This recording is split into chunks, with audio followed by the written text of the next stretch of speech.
सीमा हैदर यानी भगोरी, सचिन यानी लप्पू और गुलाम हैदर, इन लोगों का मसला चल रहा है बहुत दिनों से। और जो मसला की जा चुका है कोर्ट में, बार बार मोमिन मलिक सर जी गुजारिश करते हैं, तो हम भी गुजारिश करना चाहते हैं मोमिन मलिक सर जी से। जी नमस्कार, स्वागत है नए मुद्दे नए ब्लॉग में। कैसे हैं आप लोग? उम्मीद करते हैं आप लोग बहुत अच्छे होंगे। फिलहाल थोड़ा बातें करते हैं बांग्लादेश में हुए हुड़दंगी का। वहाँ पे हुड़दंगी हो रहा है, लेकिन उसमें मुस्लिम नहीं मारे जा रहे हैं, हम हिंदू ही मर रहे हैं वहाँ पे। आखिर क्यों? हम हिंदू ही हर जगह बकरा का बलि क्यों होते हैं? देश हो या विदेश हो, कहीं भी हिंदू ही बकरा का बलि हो जाते हैं। क्यों हो जाते हैं? और वहाँ की प्रधानमंत्री जो एक्शन लेगी, जो कानून कार्रवाई करेगी, वो गायब है। जो प्रधानमंत्री को कि एक समय में हर एक देश से इज्जत मिलता था, वो प्रधानमंत्री हमारे देश में आकर के बैठी। कौन शरण दिया है? तो हमारे मोदी सरकार शरण दिए हैं। तो मोदी सरकार, हम आपसे पूछना चाहते हैं कि आप उनको शरण दे दिए, लेकिन हमारे हिंदू जो मर रहे हैं उनके लिए आप क्या कर रहे हैं?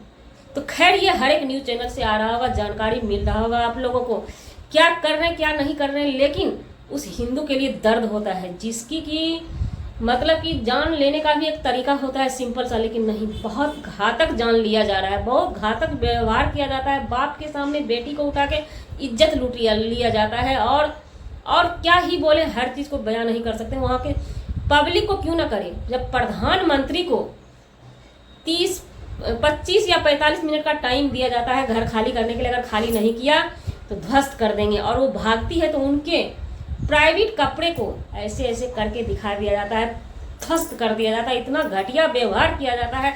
आखिर ऐसा हुआ क्यों? इसका मुद्दा क्या है? बेरोजगारी और महंगाई। जो सरकार इस चीज़ को कंट्रोल नहीं करेगी तो पब्लिक में अब आक्रोश होगा। अब यही होगा, यही बचा है क्या हमारे देश में भी यही होने वाला है? हमारे सरकार से के साथ भी ऐसा होगा? अगर बांग्लादेश के सरकार के साथ ऐसा हुआ तो हमारी सरकार ने शरण दिया। अगर मोदी जी के साथ ऐसा होता है तो कौन से देश के सरकार इनको रखेंगे? तो हम तो यही कहेंगे, हर सरकार से गुजारिश करेंगे कि बेरोजगारी पे नज़र डालिए कस के। कितनी बेरोजगारी आपके देश में है? और हमारे देश के हिंदू इतना मर रहे हैं। हम सीमा के सपोर्टर से सवाल करेंगे कि आप बातें सीमा के लिए कर रहे हैं, उस मुस्लिम पाकिस्तानी घुसपैठी के लिए मर रहे हैं, मरे जा रहे हैं। उस हिंदू के लिए कीजिए ना, जो मर रहे हैं बेपनाह बांग्लादेश में जाकर के। उस हिंदू के लिए थोड़ा बात कर लीजिए ना। तो अब आती है बातें भगोरी की। भगोरी जब से हमारे देश में आई तो यही टारगेट लेके आए कि इन देश में घुस के इस इंडिया में सबको आपस में ही लड़वाना है। आपस में ये लोग खुद लड़ते लड़ते मर जाएंगे। तो वो अपने मिशन में कामयाब हो गई। बस अब यही रह गया है, उनके हेटर उनके सपोर्टर मिलके गाली गलौज कर रहे हैं। सपोर्टर भी गाली गलौज कर रहे हैं। तो हम क्या ही बोले, बाहियाती लोगों से पूछना चाहेंगे कि क्या आपने अपना मिशन भूल गए? कहाँ दलदल में जाकर के फंस गए? किस दलदल में फंसे? क्या ऐसे गाली गलौज करने से वो भगोरी भागेगी? भगोरी के लिए कोई सवाल अब नहीं उठाता है, बस अपने में लगे हुए हैं, है ना। तो मोमिन मलिक सर का कहना है और हमारा भी कहना यही है शुरू से, जब मामला न्यायालय में है तो न्यायालय में कोर्ट में काम धीरे से होता है लेकिन दुरुस्त होता है। कहते हैं ना, जब बड़े बड़े बदमाश जब जकड़े जाते हैं ना, तो उस पर बहुत कार्रवाई में ही ढंग से किया जाता है, क्योंकि चारों तरफ से उसको काटा जाएगा। ऐसा नहीं है, बख्शा नहीं जाता है। हमारा देश का सरकार, हमारे देश के कानून पे हमें बिल्कुल भरोसा है। अब यहीं पे जब मामला अभी स्लो हो गया है, स्लो क्यों नहीं होगा? कोर्ट में कोई मामला जाता है ना तो बहुत स्लो ही चलता है। कोर्ट का काम धीरे होता है लेकिन दुरुस्त होता है। जब तक कोर्ट से बाहर थाना का होता है उसी समय आपका आवाज़ काम करेगा। तो यहाँ पे पाकिस्तान वालों का सवाल हम ऐसा सुनते हैं ना कि आपके देश की सरकार क्या कर रही है। तो हम पहले भी वीडियो बना के डाले हुए हैं। तो आपकी देश की सरकार क्या कर रही है? क्या उनके मुंह में दही जमा हुआ है? क्या वो डिमांड नहीं कर सकते? हमारी सरकार को दम नहीं है ना?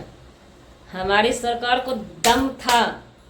हमारा एक सिक्का गिरा था ना, तुरंत वापसी लिए थे। और आपके देश का सिक्का आतंकी रास्ते से घुस जाता है हमारे देश में। हमारा सरकार, सिर्फ हमारे सरकार कुछ क्यों करेंगे? आपके सरकार करेंगे, दुबई के सरकार करेंगे, नेपाल के सरकार करेंगे, तब हमारी सरकार करेंगे।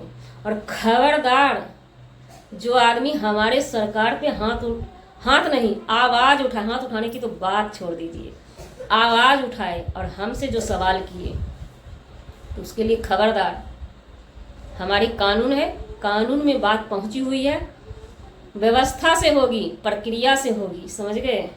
हमारे देश के सरकार ने आपके घर से, आपके देश में घुस के चोरी करके नहीं लाया है सीमा को, भगोड़ी को। भगोड़ी भाग के आई है।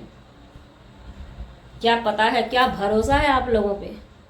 ये सवाल करना भूल जाइए हमारी सरकार से। अपने सरकार से सवाल कीजिए कि वो अपने देश के 4 बच्चे, देश के 4 भविष्य के लिए वो क्या कर रहे हैं। जब वो कुछ नहीं कर रहे हैं तो हमारी सरकार पे आपका हक नहीं है सवाल करने का, समझ गए। वो हमारा हक है, हम कर सकते हैं सवाल, क्योंकि हम इस देश के वासी हैं। हम वोट देते हैं, वोटिंग करते हैं अपनी सरकार को, तो हमारा हक बनता है।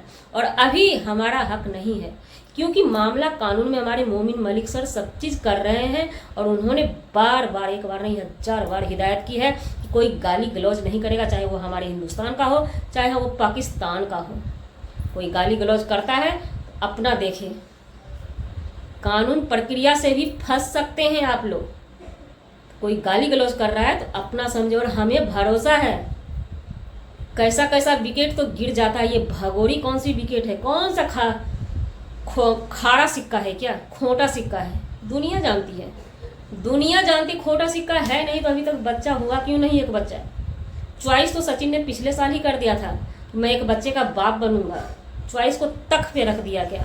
और वो बदतमीजों जो कमेंट करने हमारे पास आएगा गलत ना कि तेरा भतार है या क्या है, मैं बढ़िया से बता दूंगी बढ़िया से, अच्छा से, कि हमारा कौन क्या लगता है।